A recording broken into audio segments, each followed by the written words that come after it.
Kenner Police Sergeant Peter Foltz wore his badge with honor and carried a heart full of compassion. And tonight, the department and the community he served are mourning his death. The 20-year veteran is being remembered as a man who strived to bring justice to all families who'd been touched by violence. Eleanor Tabone has the story.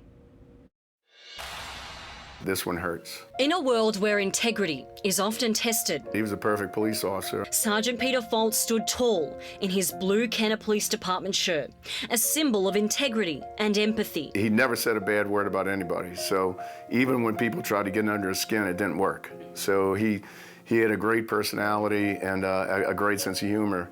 And he touched just about everybody on his department and other departments. Kenner PD Chief Keith Connolly says the 44-year-old was on the way to help bring justice to one family when his life was cut short. He was heading to testify in a first-degree murder case in Gretna. At about 2:40, he indicated he was passing the Smoothie King Center on the expressway, and a witness saw him just pull to the shoulder of the road and kind of roll to a stop. And that was the Gretna police officer who knew something was wrong. Chief Connolly says even in Sergeant Foltz's last moments, he continued to dedicate himself to protecting others. He probably saved several lives by just getting off the highway. A cardiac-related medical emergency snatched him away. Pete was definitely one of a kind. Sergeant Foltz was an investigator for years, but was promoted to patrol sergeant just a few months ago.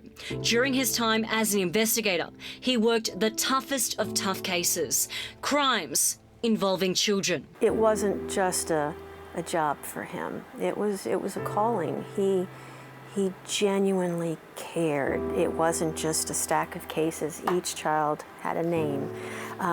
Each parent he knew by name. Erica Dupape with the Jefferson Children's Advocacy Centre worked closely with Sergeant Foltz. She says she still remembers the first day he walked through her office doors. He just had this exuberance, this lightness about him. Sergeant Peter Foltz never forgot the people he fought for. We're getting calls from victims and witnesses on cases he'd handled years ago where he made such an impression. And while his work may now be done, those who knew him will carry his memory with them forever. The world was a better place with Pete Foltz in it. Eleanor Tabone, WWL, Louisiana. Sergeant Peter Foltz would have turned 45 next month,